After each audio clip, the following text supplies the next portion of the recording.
大家好 And welcome to White Gaze, where we white gaze upon the drama, the looks, and the language of our newest favorite Chinese television show, Empresses in the Palace, otherwise known as Zhen Huan Zhuan.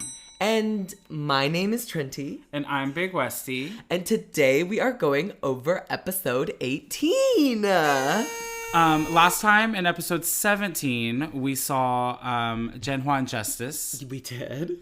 We had a whole scene where they are trying to frame Zhen Huan for Princess Wenyi being sick. Right. And luckily, Hua Fei jumped right in to save her with the alibi, but then later said, "Do not speak to me again."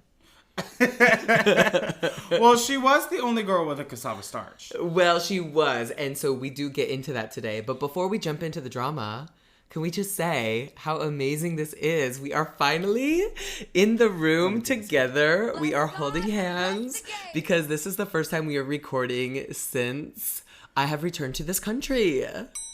Yeah, but we sat here in the same spot last time in July. July. It was July. And now what month is it now? What month is it? December. Oh, can you believe? December. Can you believe?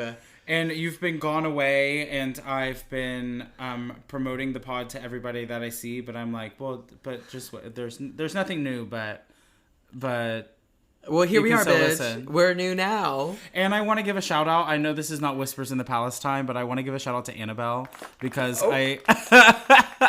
because I told her. I saw her at a drag bingo at Hunt, and I was like, "Oh, we got this podcast," and she's like, "Okay, show me, and I'll listen to it." And then she listened to it, and she gave us a comment on maybe Douyin or Billy or Xiaohongshu or something. Okay. But Monty is in charge of that. Right. So he will be collating those for us for those whispers. But yeah, we love Annabelle. And so last week he was like, "Who's Annabelle?" And I was like, "Oh my God, Annabelle." I'm glad she gave us a shout out, so I'm giving her a shout out. Thank you, Annabelle. Also, my birth sister, Annabelle. Slay. Did she give a shout out? No. But she's doing really well in her recovery and her life. So we want to give her that shout out. We love an Annabelle. We love an Annabelle. Even the haunted doll. Okay, bitch, let's jump right into it. Are you ready? Because there's a lot of drama that's coming at us in this episode. Actually, no. Before we get started, I have one more thing to say. Okay. Spotify Wraps are out, and bitches have been sharing their information on the Instagrams. Right. And not one of you motherfuckers shared that White Gaze was on your top 5 podcast list. Well, that I would have been really pleased to know if our podcast was number 1. However, I must personally confess, It's not on your list? girl, I use Apple Music. But was it on your podcast list? Apple doesn't do that, okay? They have a year-end list for your music, and that's it. That's all they do. They give you a playlist of your top 100 songs. That's it. So you're considering switching to Spotify is what you're saying? I am, because legit, us Apple Music users, we're really losing really hard this year. I mean, the Spotify visuals are amazing. Always Spotify has done better. Apple Music has done their best, but this year, Spotify has really knocked it out of the park. So I am considering switching, especially because I quit my job and I can no longer afford the Apple Plus family plan. Well, moral of the story is White Gaze was not on my top 5 list either because... Well, okay. Because this is only episode 18. Well... So, at the top of episode 18... we see the Emperor and the Empress chatting about the work that they've been doing around the palace. Right. There's been a lot of war happening and lots of report reading and letter writing on the Emperor's part, whereas the Empress has been in charge of keeping things in the harem pretty tame. And they both have good news. The Emperor shares that the war is going well, all thanks to Hua Fei's brother. Right, which I do believe will come up later. And the Empress shares that they did finish the investigation from Zhen Huan Justice and discovered that some pretty useless kitchen staff named Xiao Tang was responsible for accidentally slipping in that cassava starch. I want to bring this back up whenever we get into the scene with Cao Guiren because they talk about somebody else confessing, not a kitchen staff. They said some sort of concubine, I'm pretty sure. We'll get into that then. We'll get into that. And it's in this moment that the Empress is really trying to be brave because she's like, listen, I just want to let you know that Hua Fei's been causing a lot of trouble. And it's not just one time. It's been multiple times. And especially at this point, it just seems like she's definitely at the center of it. But the Emperor comes back by saying, listen, I can't punish her at the same time as her brother is doing all these military victories. It's gonna cause too much drama. It's gonna cause way too much drama. So I can't, do anything about her right now. I'll keep it in the back of my mind, but like for now, just kind of drop it. But is it going to cause more drama than she has caused? Because it's like she's the Empress is not lying. It's like whenever we had the whole ghost situation and what's her name was sent off for being crazy. Hua Fei's at the center of it. Sure, but I think what he's thinking about is that it's not necessarily going to cause more or less drama at home, but he wants his warriors on the front lines to be very brave and very courageous and literally die for him. But if he pisses off the general by punishing the general's sister, then those soldiers may call in sick. And they may say, oh, sorry, I wish I could storm the beaches of Normandy, but maybe tomorrow. Yeah, I agree. So the Empress drops it. Yeah, he's thinking about the kingdom, not just the harem. And so she's like, so do I need to start going back and investigating Cassava Gate? And he's like, no, let's just drop it. So, and she's like, well, what do we need to do about the kitchen staff that allegedly slipped this in? That confessed. Flog. To death. So kinky. Yeah, I don't know about the death part, but I mean, spanking is kind of fun. Right?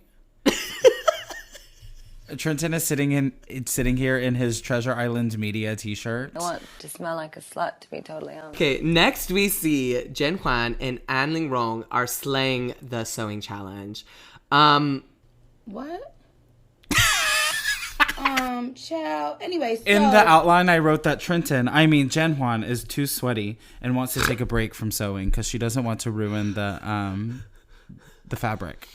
Right. And to be honest, at this point in the episode, I was working on a prop for tomorrow's performance. So I'm going to turn this section to you to explain what has happened here. Because I forgot that An Ling Rong was in this episode. Yeah, so An Ling Rong and Zhen Huan are sitting there sewing. And they're sewing the little bodices that they're making for the princess. She's saying her hands are too sweaty. She doesn't want to ruin the fine silk. And so she peeps over and she sees Jade looking at herself in the mirror, putting in... Oh, right. I did see this part. Yes. She puts in like a flower from Zhen Huan's right. personal collection. She's playing dress up. She's being like my fantasy princess. And she's like, Huanbi, what's going on over there? And Huanbi's like, Oop, nothing. Sorry, my lady. Yep. And then she brings up, kind of subtly brings up the cassava starch. She's like, oh, you know what? I'm having a craving for cassava starch. Can you go get that cassava starch for me? Right. And Jade's like, oh, well, funny you should ask. That's weird.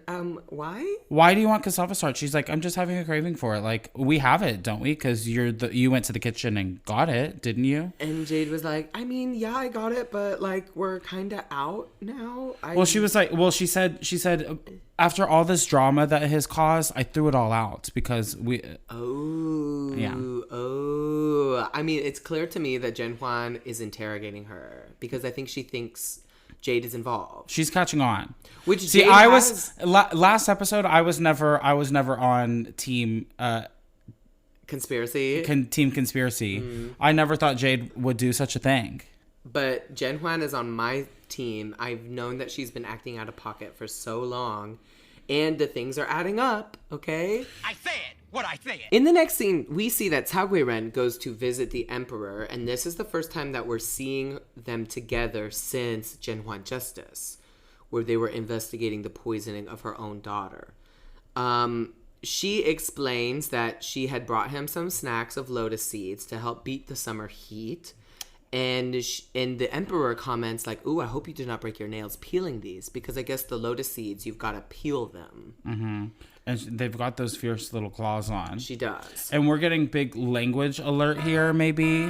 Yes, language alert. There's a lot of double entendre. There's a lot of wordplay from the House of Menage about the double meanings of lianzi and lianzi. Taking out the middle of the lotus seeds that have a bitter taste. She's already pre-removed Takes those. out the bitter taste. Yes. And he's like, no, I like the bitter taste. It like gives it a unique taste. And she's like, well, I thought that 莲子之心最苦，旁人不能体会，所以便剔除了。 That you wouldn't like it. That you wouldn't like it. And that it's like maybe the what is it? Lianzi is like has the same meaning as like sympathy for a child. Right.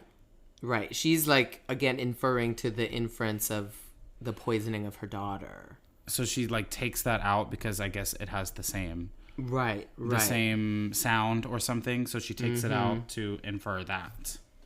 Well, because whenever they first started getting into it, I was like, oh, they're talking about taking out the insides and the sweet taste and the bitter taste on the inside. I'm like, this is some like sexual like pussy eating reference. No. I think she's kind of pointing out that during Zhen Huan Justice, when it was solved that Zhen Huan was not the culprit, he was less interested in finding out who did it and more interested in comforting Zhen Huan. Exactly. Right? So she was like, well, I thought you didn't have any sympathy for our child. So I just took it out. And he was like, absolutely. He was like, no, we did actually find that bitch and we flogged him to death. Thank you very much. Before he announces that they have been killed, this is where I was talking about. He said somebody else. He said like a woman's name, I'm pretty sure. Like a concubine or a maid's name. It was a woman's name, I'm pretty sure he said. I don't know. Okay, listeners, you guys can go back to this scene and fact check us to see is that what he said or not. Demi, if you're listening, please come back. Demi, please. We're desperate. We're desperate. Because ultimately what ends up happening is the emperor... Well, because he asked, he's like, so what do you think that we should do? And she's like, you should kill that bitch. Because if they came for the princess, you need to kill that bitch. Okay, I know exactly where you've gone astray. Mm-hmm. He was like, basically, I've heard that you've been gossiping about this historical figure. So, culture alert, there is a story here that we are not familiar with, but I'm going to just do my best. She was talking about a previous concubine who had given her child a fever in order to get attention from the emperor. And he had overheard her speaking of that person. Oh, okay. Yes. This is making sense. He had asked, well, what do you think should happen to that girl? And she had said, kill that bitch. Kill that bitch. How dare you hurt your child to get attention? I say it. What I say it. Yes. And so we have heard this story. And so I think the emperor was trying to test her to see if that truly was what she was doing. And I think in her answer, she doesn't actually quite serve in the way that she thinks she serves. Because once he's like, whoa, why are you getting so passionate? Right. Why are you so passionate about this? And she's like, well, it's my kid. Right. And she was really giving that performance. But then as soon as she left, Su Peisheng saw her. And he's like, hey, why is she so happy? Right. She's smiling. Why is she so smiley? And the emperor was like, yeah, I thought so. And that's why I'm upset about it. Right. I knew that she was kind of faking for me. But in the end, she gets her baby back. She does. Which I thought she got it back at the end of the last episode. Well, and we did think that, and we talked about that. But I guess that didn't happen. No, she's got it back now. Well, at least she has the royal edict now. It's not just literally baby in hand. It's the emperor says... It's like, you're taking care of the baby now. Right. Because Hua Fei literally has zero parenting experience, and he definitely doesn't trust her with that any longer. Okay. Let's take a break. Let's.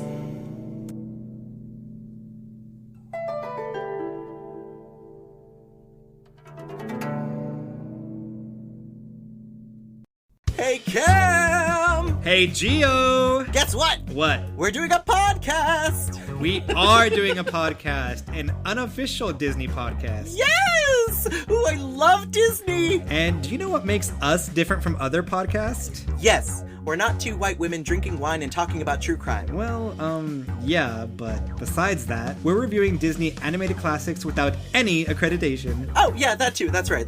We're not film critics or mental health professionals. Absolutely not. Yeah, but we are adults with opinions about the films that shaped our childhood. This pod is perfect for Disney lovers from moderate to extreme. And it's designed for the Disney adult in mind. So take your multivitamin or your Boniva and prepare your cocktail, because Cam and I are ready to walk down memory lane. And answer the tough questions like, how did Ariel decide which sea creatures are her friends and which ones are underwear? Oh wait, where does Tarzan get his body waxed? Right! We're gonna answer all them questions. So tune into Your Bare Necessities, the unofficial, much-needed Disney podcast. Available on Spotify, Apple Podcast, Google Podcast, or wherever you get your podcast. Forget about your ways and your strife. You got the... You don't have to sing Fade It Out. You can just sing and I could fade you. It's an audio medium.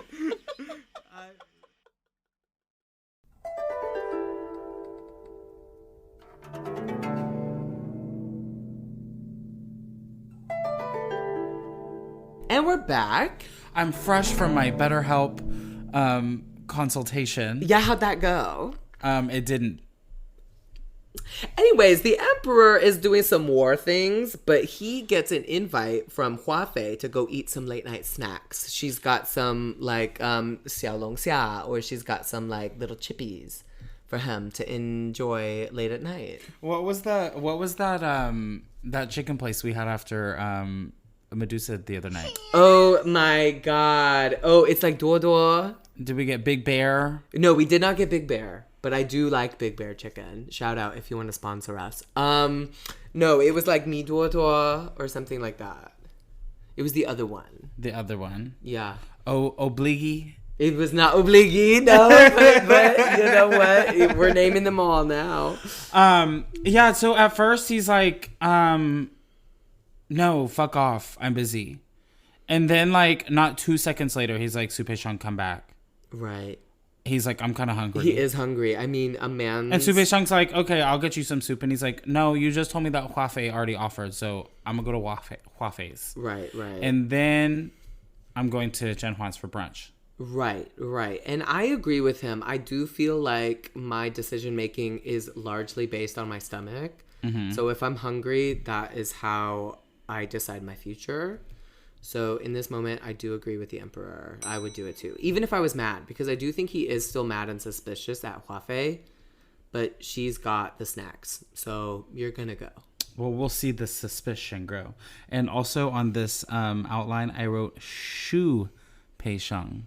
Right, because that was a typo. Yeah, it's Su. It's Su. Yeah, I see that. You stupid fucking dinosaur! So in the next scene, we see that Zhen Huan and Jade are getting ready.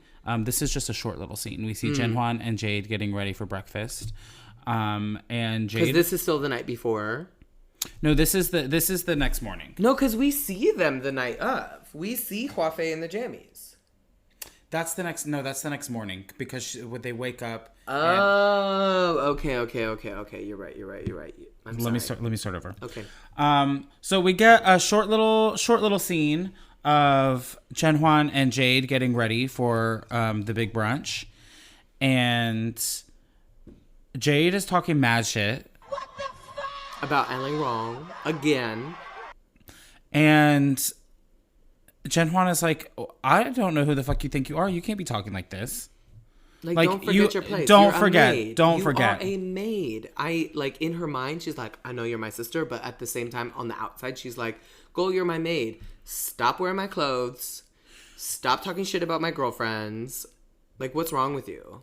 Well, I think that Jade like just feels really comfortable because Zhen Huan does treat her mates differently than everybody else does. Mm-hmm. She is a little more lenient with them. She's a lot nicer to them. Mm-hmm. But she does let them know that like there's still rules in this palace. Mm-hmm. And if you were caught talking like this and I was not here, or if somebody else was in here and they heard you talking like this, it'd be People over. would get the wrong idea. It would be over for you, bitch. Definitely for you, because I would throw you under the bus, maid. Yeah. But also, I think it was interesting when we were watching this episode, you also shared a thought. You were like, maybe she's talking out of line like this because she's been secretly hanging out with Hua Fei. Well, yeah, and she's getting that little Hua Fei little tongue on her. It matches. If you spend time with Hua Fei, you feel bold like her too. She's getting bold. Speaking of Hua Fei, we see the Emperor and Hua Fei the next morning after they've been fucking all day, fucking them all night. I fuck them all day and fucking them all night. That was on my top Spotify list. It was actually number 6. Yeah. Azalea Banks. Fuck them all day, fucking them all night. Come through. I've been taking raw dick since 11. Let me try it again.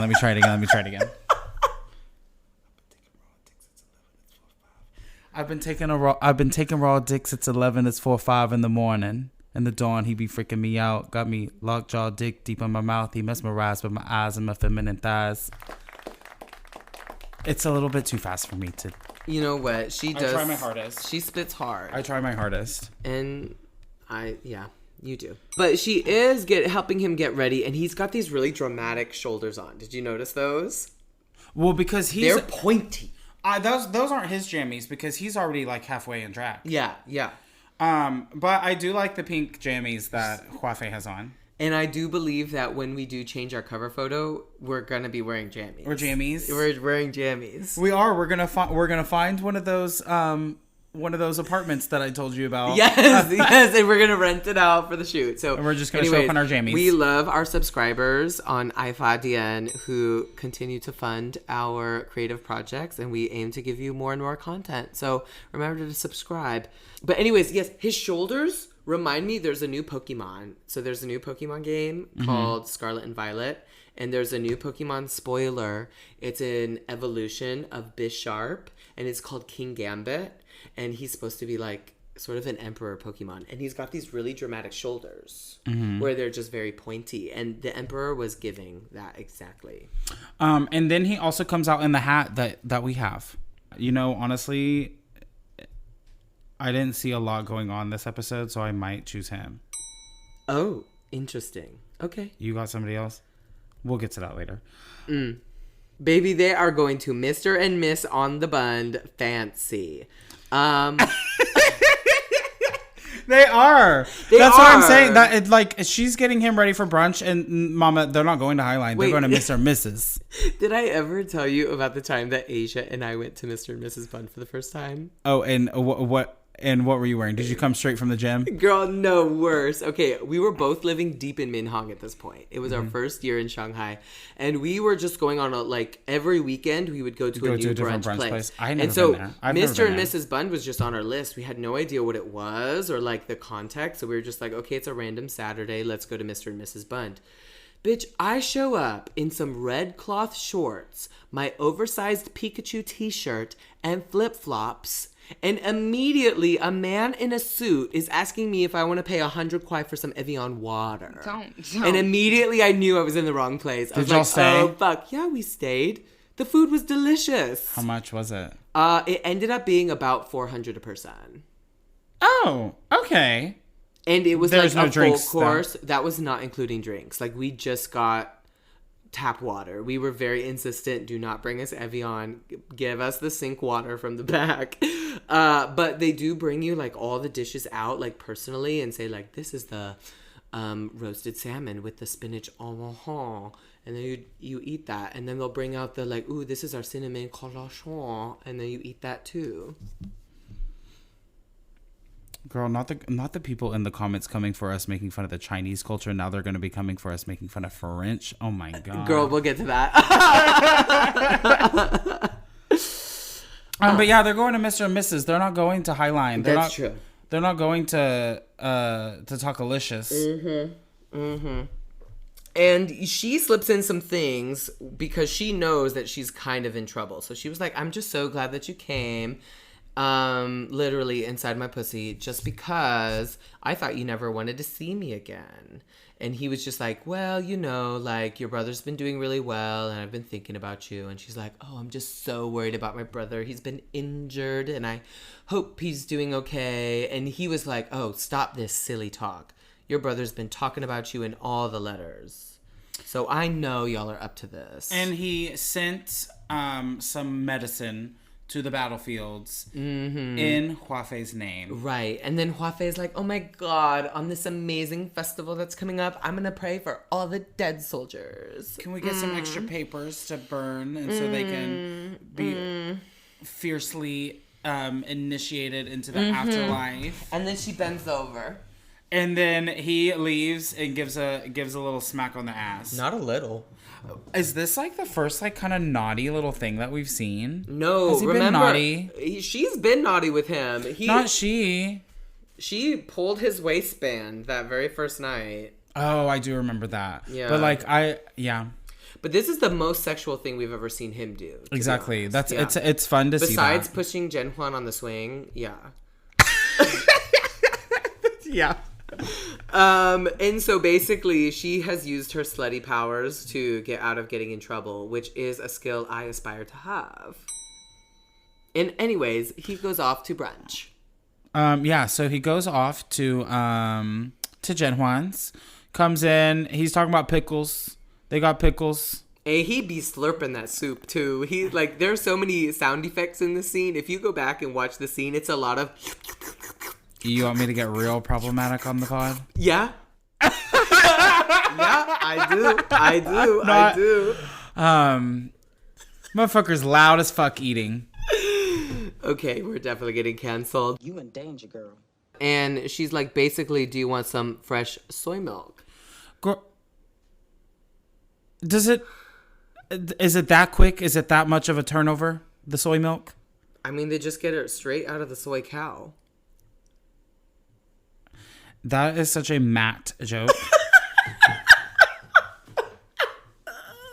Matt talks about like milking the almonds.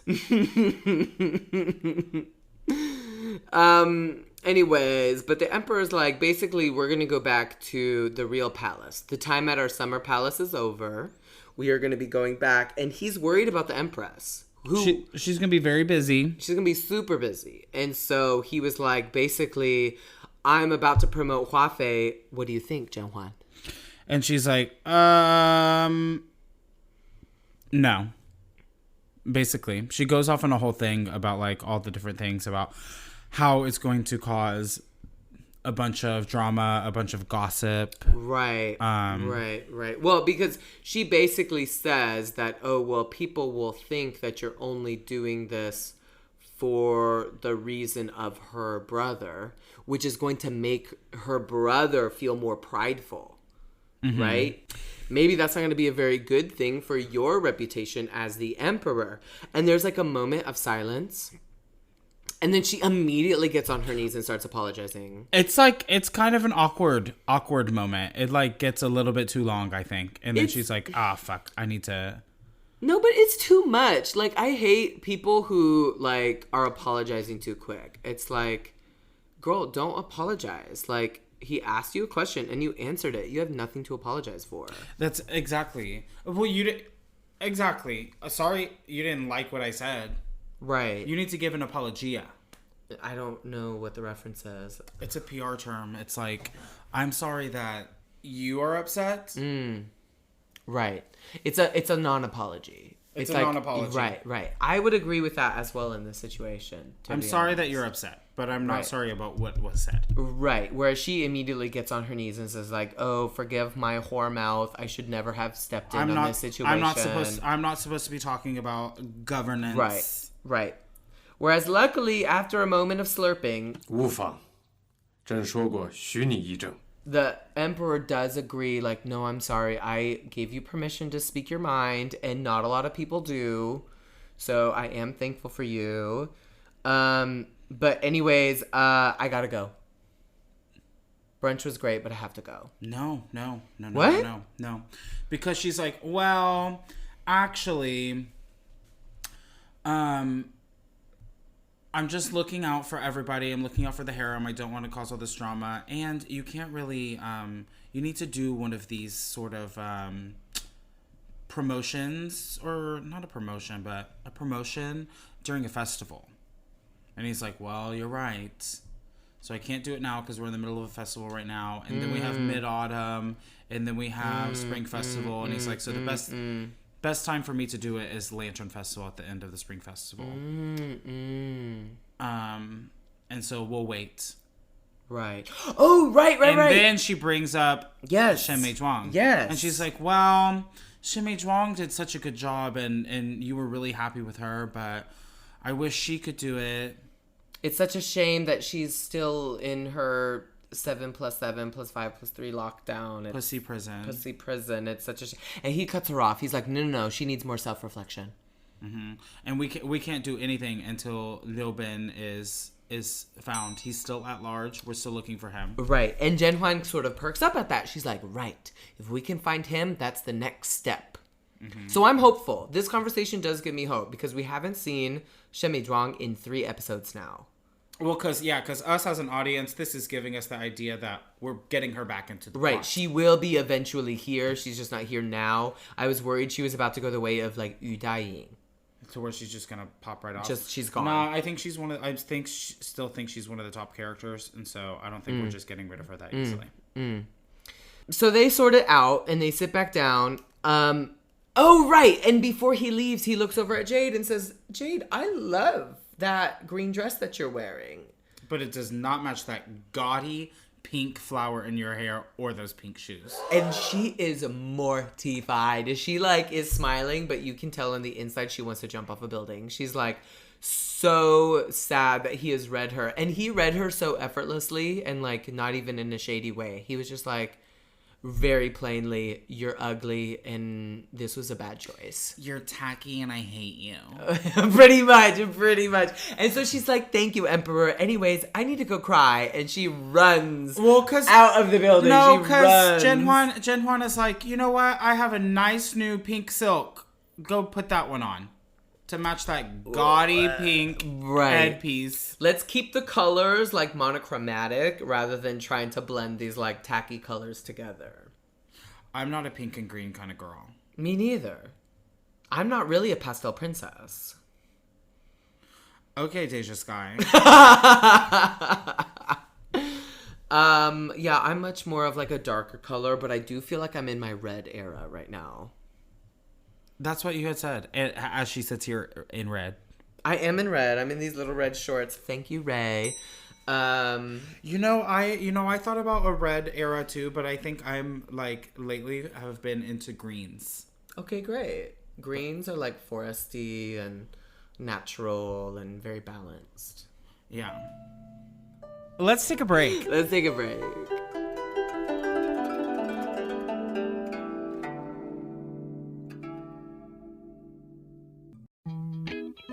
Oh, I love this pink guava drink. Introducing the new guava green tea frozen smoothie from Yidian. One taste will transport you back to all of the tropical shores of all of the destinations that you would like to visit, but you cannot because of travel restrictions.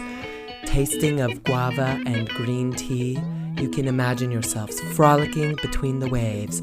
Head on down to Yidian now. You can buy this drink between the months of June and July, so it is no longer available.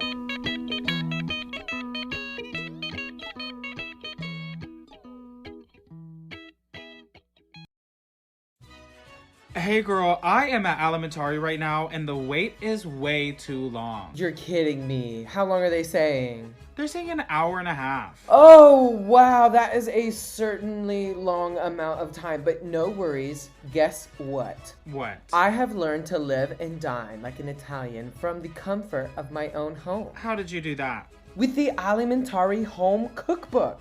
I'm able to recreate my Alimentari favorites from cover to cover. The book is filled with recipes from risotto al marinara to lombata d'agnello, not to mention the crowd favorite, crostata al limon. Oh, I love that one.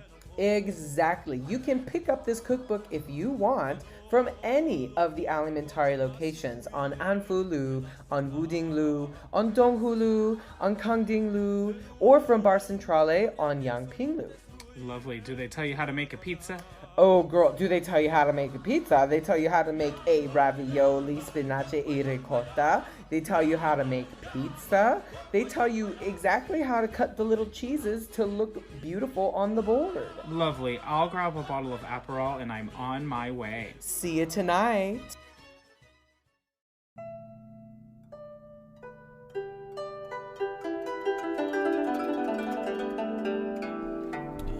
Okay, we are back, and we are seeing Jade crying in the garden because she just got read down.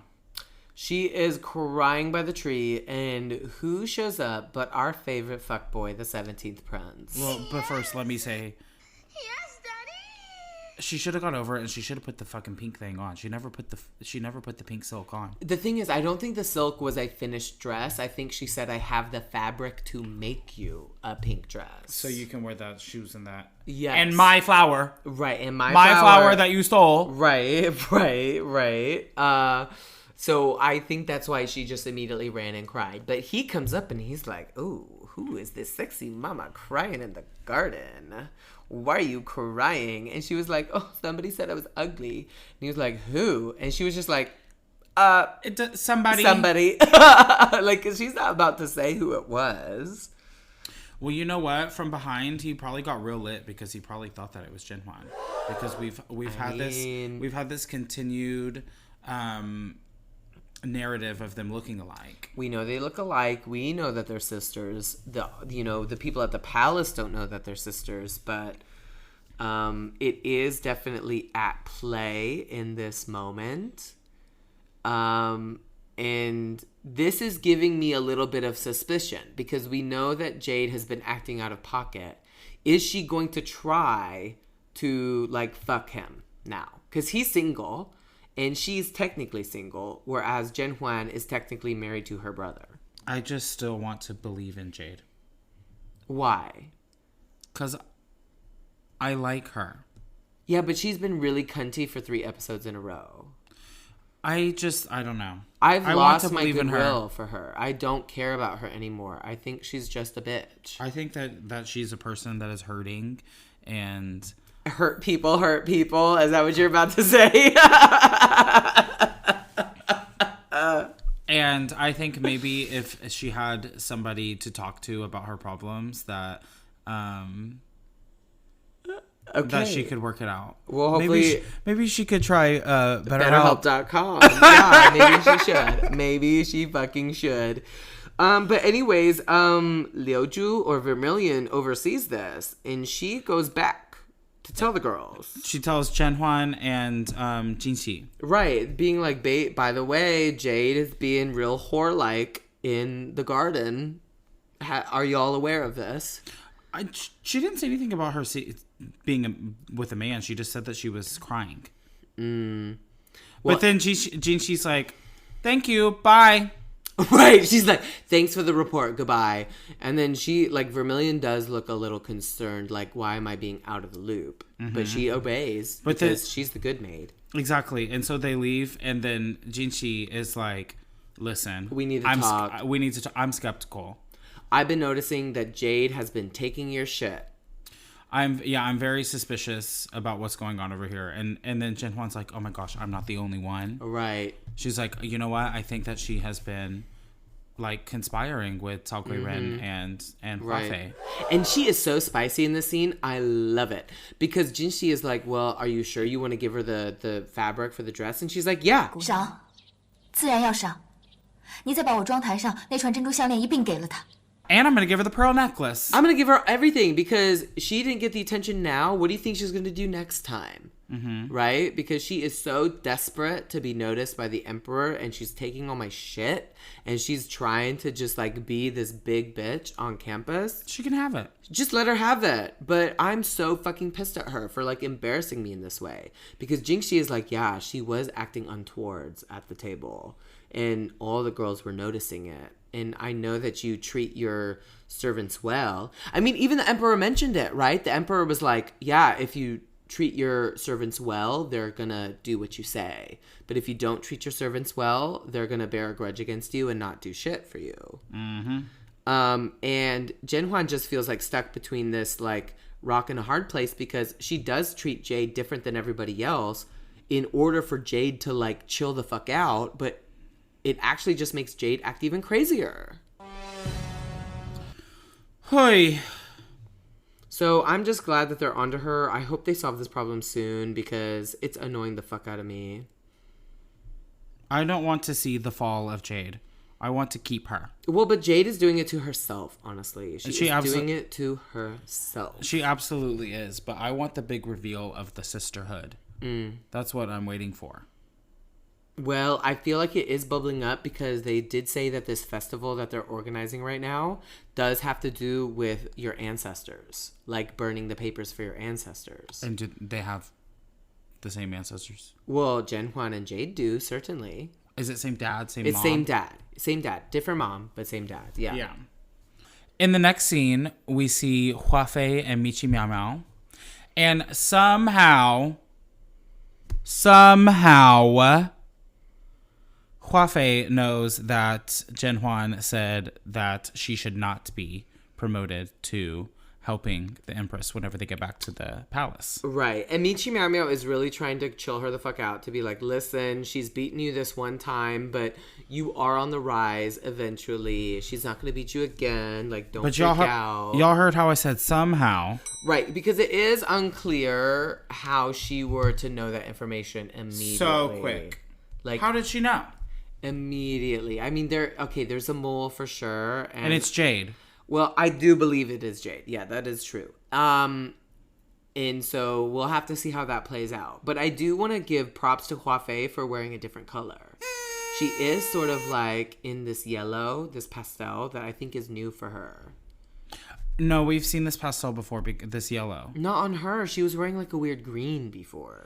No, we've seen her in this primary color scheme before. I don't think. We have. I think I've commented on it. Okay, well, our listeners can verify, but I love this yellow. That's all I'll say. We'll see. I don't remember which episode it was, but I'll find it. Okay. But also in this, I don't think that the headpiece was going well with the yellow.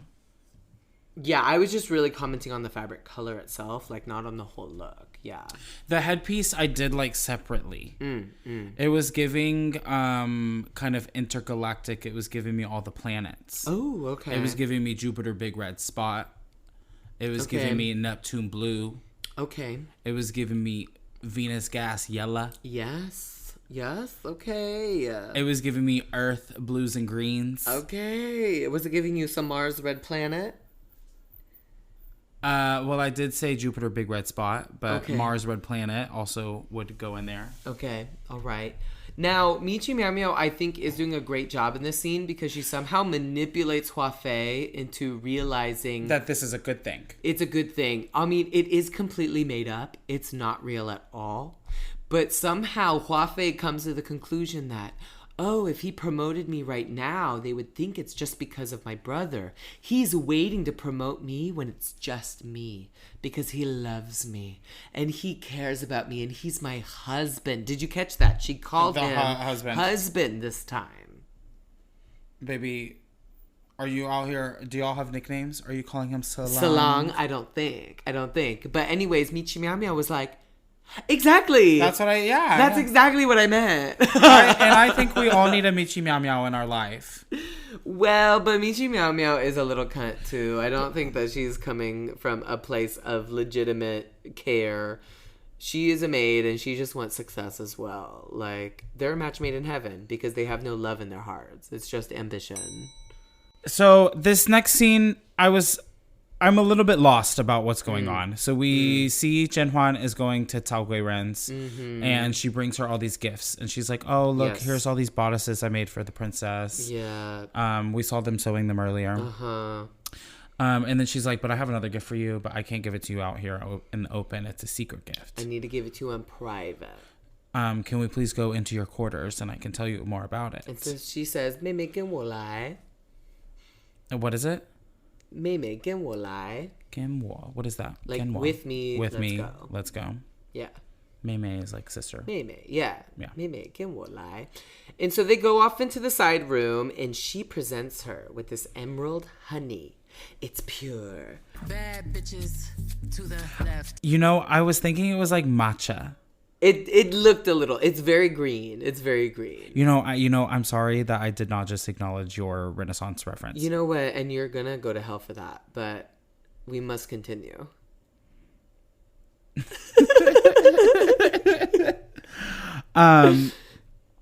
Well, before she presents it, she's like, "Listen, you don't be getting gifts like this unless you do me a favor. Unless you do me a favor." And she's like, "And it should cost $1 billion to give you a gift this good." But I'll make it look easy. What is it? There we go. We tied it back. We tied it back in. Well, yeah, but at first I was like, I don't know what this is. Is matcha? What is this tea? What's going on here? And she's like, well, I know that you're really good friends with Hua Fei, and she just for some reason does not like me, and I need you to put in a good word for me. Right, she's coming for me left and right. So please take this expensive, rare emerald honey. It's pure, as a token of you're gonna go and tell her to be nice to me, because I'm ready to be your ally. I'm ready to be Hua Fei's ally, but I need y'all to like let me live. But by the way, let me open it right now and give you a sniff. I want to smell like a slut, to be totally honest. Yeah, but then Cao Guiren is going off and she's like, well, you have, no, I can't accept this. I can't accept this. You have anything wrong. Y'all are such good friends. Y'all are just like sisters. Right. You're not very lonely. And this is too rare. If Shen Meizhuang was not confined, y'all would be great. Put up. Watch it all fall out. If Shen Meizhuang was not in pussy prison, then y'all would be just fine. And she's like, but what about me? She's like, right. I have a daughter and she's a princess. I should feel good about that, but I don't. I don't have anybody here either, so. But in the end, she is able to get Cao Guiren to accept the perfume. Which we know the perfume is very strong, which this is what I think is important, because in the next scene, we see Zhen Huan go visit the emperor, and the emperor already smells it on her. She opened it for 1 second in that room, and suddenly her outfit was smelling like it. Well, because before we see her with the emperor, we see her with Jinxi, and Jinxi's like, is smelling her coat, and it's like, oh, it's the emerald honey. It's the emerald honey. She's like, Zhen Huan is like, yeah, I only opened it and you can smell it on me. And she's like, yeah, it's very rare. It's very nice, very strong. And she alludes to something crazy. She's like, and it will prove useful to us later, but I hope I'm not correct. Girl. She goes and visits the emperor. It's a very short scene. He's doing some paperwork, but he smells the perfume and he quotes some poetry at her. 红袖天香在侧 再难的国事也不会觉得繁琐 And this is my theory. Okay, are you ready for my theory? We're not allowed to say fishy anymore. No, we are not. And we will never say that on this pod. Have we? I don't believe we have. Because we are progressive. It's not something I usually say. It's not me neither. I say soft. Soft. Anyways. It's so soft. Anyways. But what I believe is true here is that Zhen Huan is trying to plant the seeds to elevate Cao Guiren.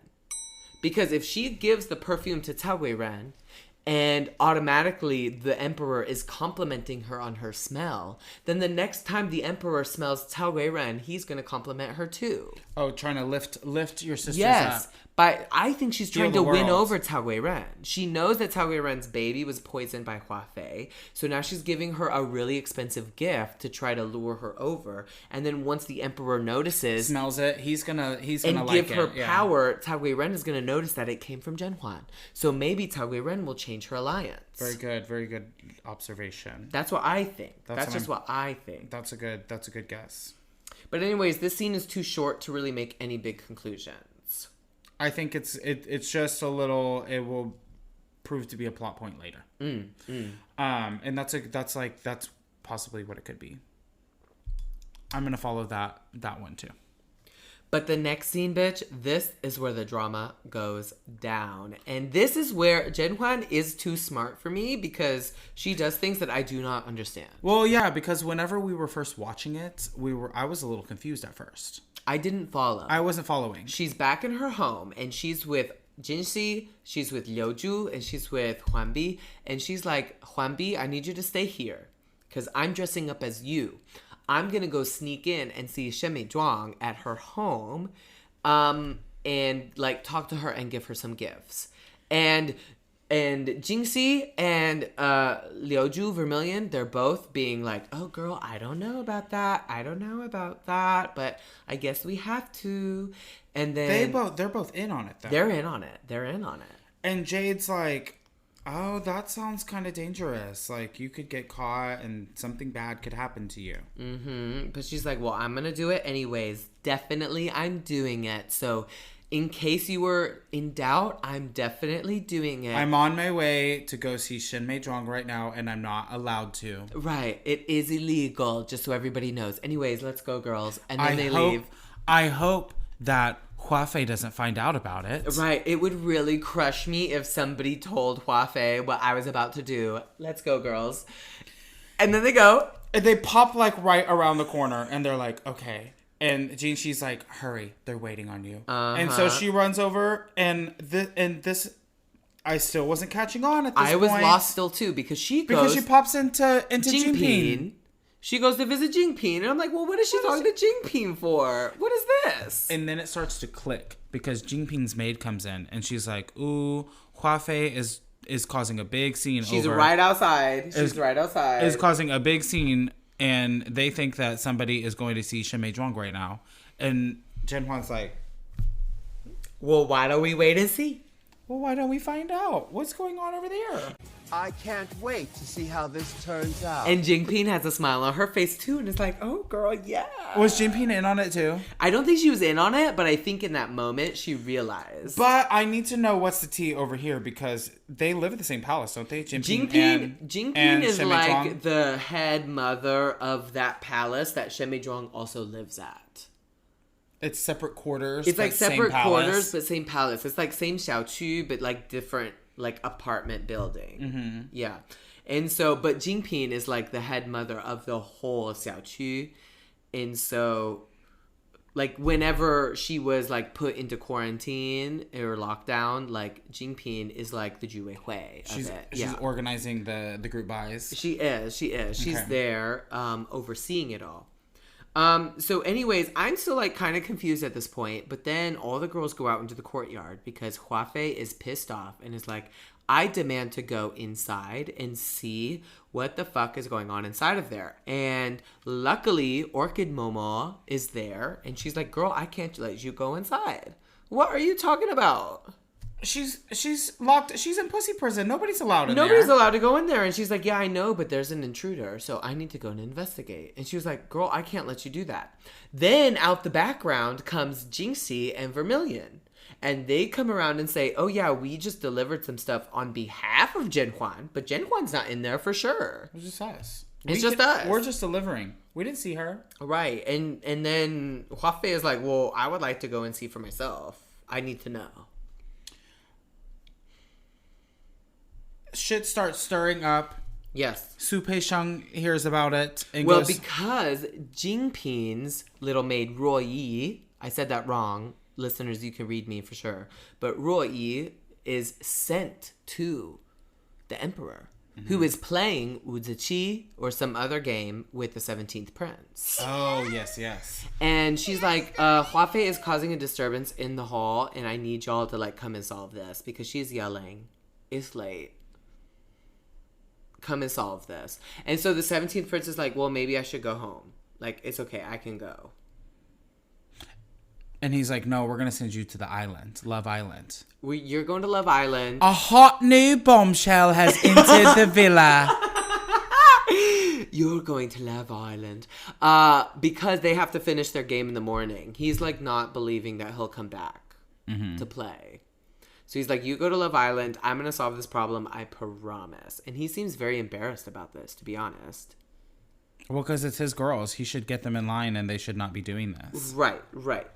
And so the episode ends right as Su Peixiong announces the Emperor has arrived. Yes, and I'm ready for this because I think it's going to just blow up in Hua Fei's face. I'm just saying, in this series' history so far in the last 18 episodes, this is the biggest cliffhanger we've ever had. Yeah, because I was ready for it. I was ready for it too, and then the episode ended. Because they're gonna make an ass out of Hua Fei, I'm pretty sure. Well, I mean, I think Hua Fei's gonna get out of it somehow. She always does. I mean, at the beginning of the episode, they talked about... But she's going to be embarrassed. She might be embarrassed, but I don't think she's going to have any punishment because embarrassment is everything. I don't think it is because they talk about at the beginning of the episode that her brother's importance in the war effort is too high to actually punish her in any meaningful way. Like, yeah, maybe the girls will make fun of her, but, like, she's not going to pussy prison. Exactly. She's not going to prison, but that's the thing. It's like... She is going to be embarrassed. Okay. Well, what else? So for her, that is a big thing. Well, what else do you think is going to happen? Well, from this, we know that there's going to be some sort of showdown with Jade as well. Oh, I cannot wait. I am just waiting for Zhen Huan to just like bitch the fuck out of Jade. I want her to tear Jade. I feel like she may kick Jade out. Well, because... The turnover was so fast. We know the turnover was so fast because Jade told her. Right. Because Zhen Huan was like, "Oh, I'm leaving. I'm going to pretend to be you to go." Well, that was the trap. I didn't understand that at first, but in the end, I do understand that was the trap. I want a big showdown between Jade and Zhen Huan as well. I think she may like fire Jade as her maid. I think that she's gonna be like, "You fucking bitch! How dare you? You're my sister." You think it's gonna be revealed? I would like it to be. I do think that because this festival revolves around like honoring your ancestors, maybe this is the moment that gets revealed. Mm-hmm. But I want it to be dramatic. Now, I believe that the 17th Prince and Jade is probably going to develop further, unfortunately. So, like, what? And then that's going to even cause even more drama between Jade and Zhen Huan. Probably. Because, like, okay, so she fires Jade as her maid. Jade is going to be, like, destitute, but then she sucks the 17th Prince's dick, and then what? And then is, like, elevated again, and then is competing. First you're coming for my man, and then you're coming for my second man? Right. Like, how dare you? How dare you? Bitch. But I do believe that Cao Guiren will come to the side of the light. I think that Zhen Huan's plan about planting the scent is going to bring her back over. Especially because it's like, I cannot believe that in this episode, Cao Guiren did not immediately turn on Hua Fei. Like, Hua Fei poisoned your baby. Did I lie? Hua Fei poisoned your baby and you're still covering for her? She knows that, but she knows that at the end of the day, that is still, it's probably going to fall on her. She can come here with evidence. She can come with fucking CCTV of Hua Fei putting the poison into the baby's mouth, and they're going to say, oh, that's your fault because you're the mother. I guess, but I cannot believe. But anyways, this cliffhanger ending, we know that there's going to be some drama next episode, so I cannot wait to turn in. How about we take a break and then we'll come back and we'll get into the challenge. Let's do it.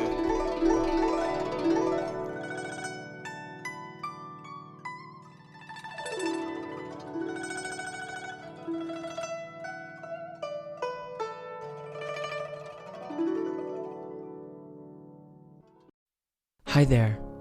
It's Trenty from the world-famous White Gaze podcast. And I'm here to ask you, are you feeling sad?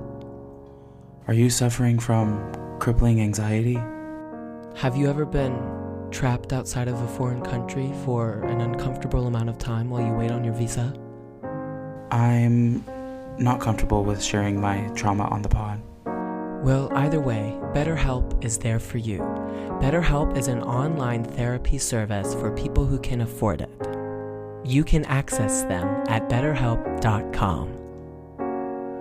Period. There is no promo code because we are not actually sponsored by BetterHelp. But if you subscribe to our podcast, then we can use that money to pay for the services that we so desperately need. We thank you in advance.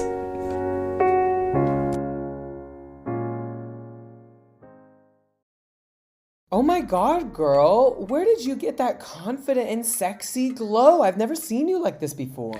I just left my class at Zero Gravity Pole Dance. Zero Gravity Pole Dance? Girl, that's just you on a Saturday night. Now, I know you've seen me at the club, and I'm just showing off what I have learned at Zero Gravity. They offer an inclusive environment, and they also offer a variety of classes for different levels. I started off at the virgin level, and I've worked my way up. And that's what I've been showing off at the club. I'm gonna get me a man's this way. I know, but now that we have been locked in the house for a long time, it has become a little bit difficult. But luckily, Zero Gravity offers in-person and online classes. Amazing! So you're saying that I can become the pole dancing vixen goddess of my dreams right from the comfort of my own home? Absolutely, especially with Zero Gravity Pole Dance. Amazing. And guess what? If you use discount code WHITEGAZE, you can get up to 0% off your first booking. So that's code WHITEGAZE for 0% off your first booking at Zero Gravity Pole Dance. I'll see you on the pole.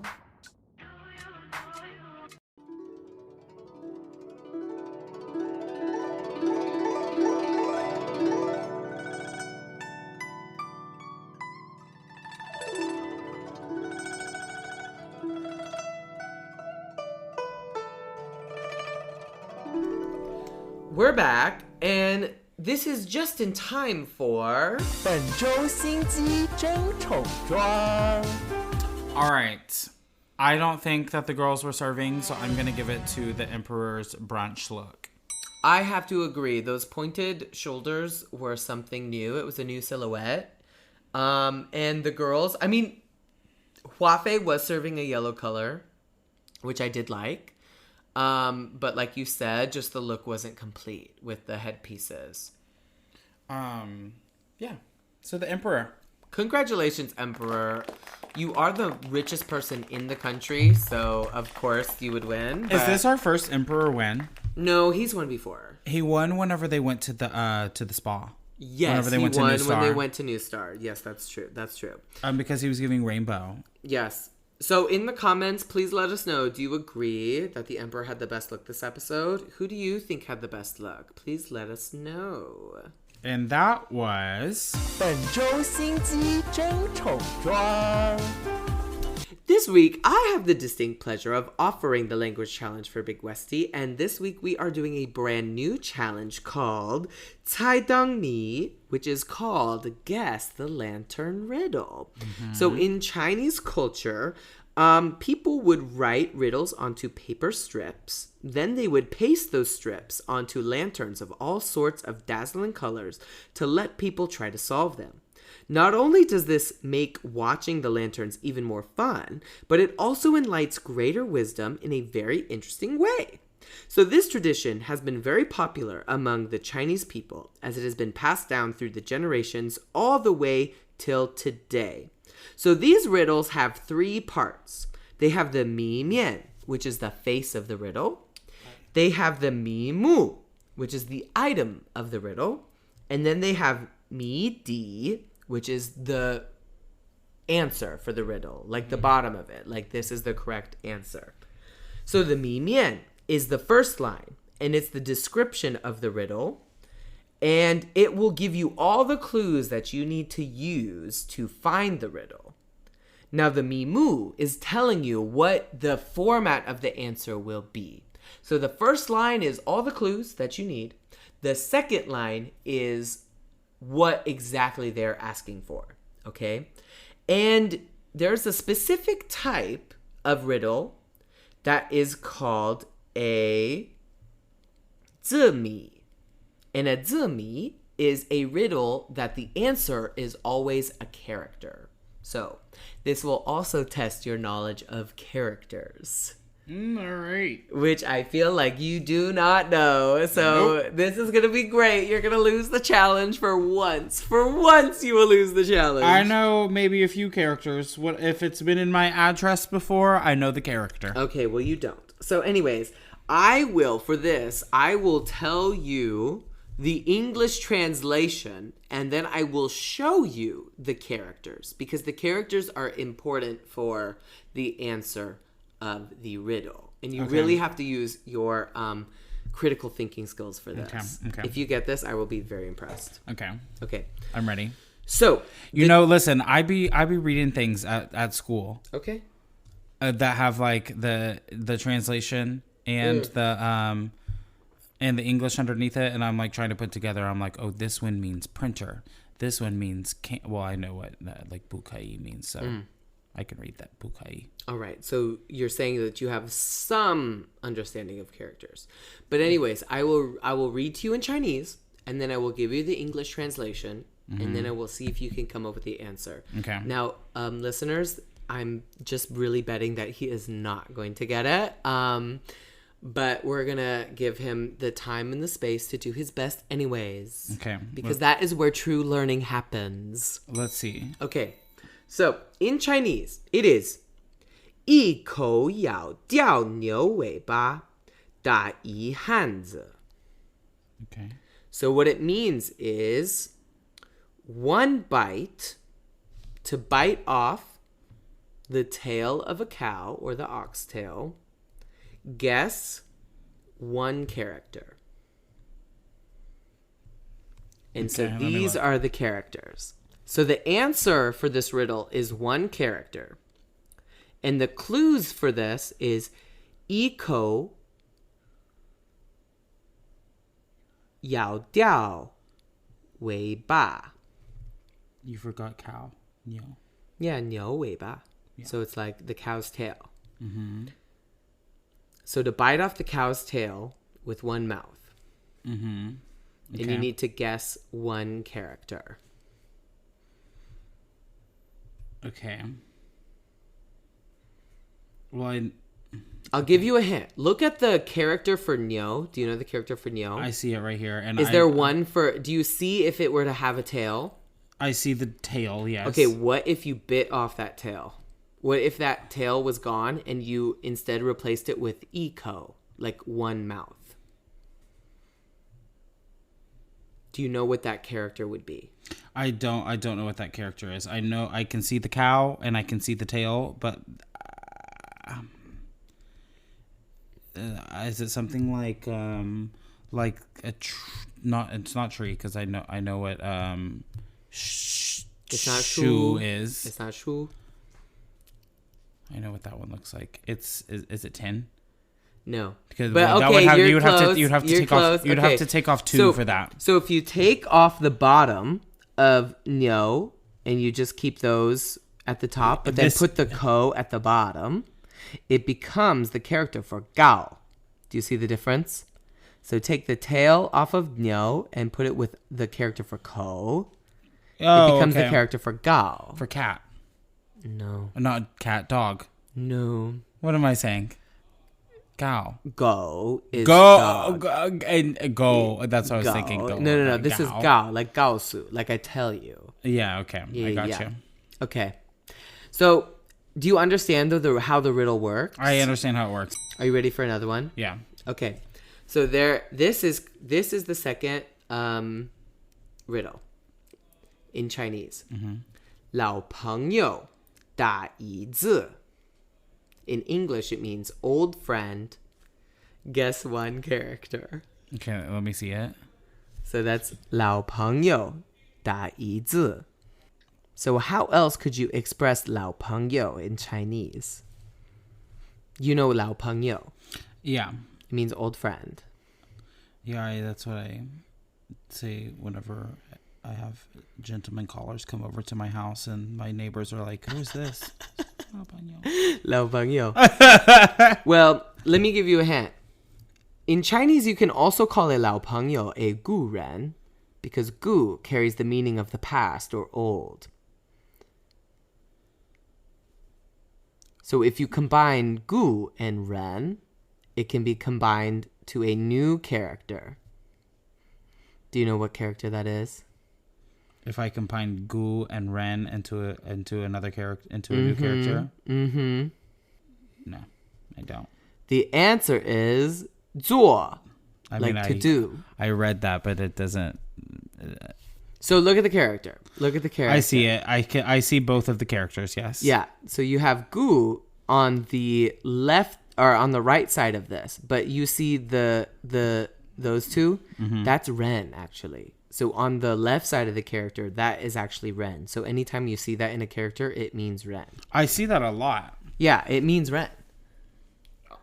It's just compressed. It's just squeezed, and that's what it looks like when it's squeezed. Okay. So I hope you learned a little bit about Chinese characters, and I hope you study some more. I did. You know what? Whenever I go tutor Kevin tomorrow, I'm gonna give him these riddles. Yeah. But you do fail the challenge for once. I do. For the first time in forever. So what should your challenge be? I need to give you a challenge. Trenton hates Frozen 2.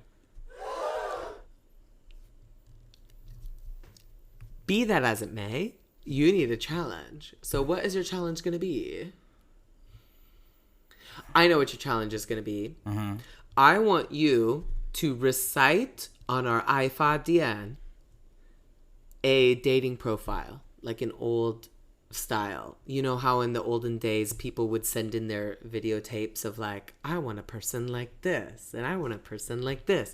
I want you to send in your dating tape but I want you to speak Chinese. Okay. I want you to describe your ideal man in Chinese and make a video that we can show our subscribers on Aifa Dian. Okay, I can do that. Is this like very umbrella market? Yeah, sure. I don't know what that means, but yeah. You've never been to the dating market? Oh, yes, the umbrella market where they have like their children's information on the end. Yes, exactly. Yeah. I used to live right beside it. So say what age you're looking for, what physicality you're looking for, what kinks you're looking for. I want you to make that video in Chinese. Okay, you're gonna have to like help me write the script. I'll help you write it, but you have to. I have to say it. Yeah, I'll say it. Yeah, I can do that. And who knows? Maybe one of our subscribers can win a date. In their dreams. Well, this has been an excellent episode, and I can only think of one more thing to say. And that's 再见. If you like White Gaze, we would love for you to leave a review of our podcast, give us 5 stars, and don't forget to subscribe to our podcast wherever you listen from. You can also support us by signing up to be a subscriber by going to anchor.fm/whitegaze/subscribe.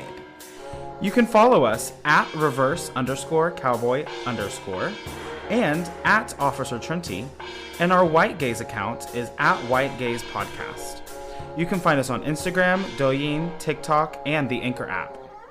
White Gaze is not endorsed by Beijing TV Art Center. It is intended for entertainment purposes only. Zhen Huan Zhuan and all names, audio, pictures, and video clips are all registered trademarks and/or copyrights of their respected trademark and/or copyright holders. White Gaze is a podcast hosted by Weston Swift and Trenton Schneiders. Produced by Trenton Schneiders and Monty Shaw. Sound and audio by Trenton Schneiders. Media by Monty Shaw. Our theme song is White Gaze by Trenton Schneiders and Weston Swift. But I'm gonna give the green to Monty. Oh, okay, because you want white? Well, because you said he already has a lot of white. He does have a lot of white. That's true. So should I get him the white? He likes white. He's getting white. Okay.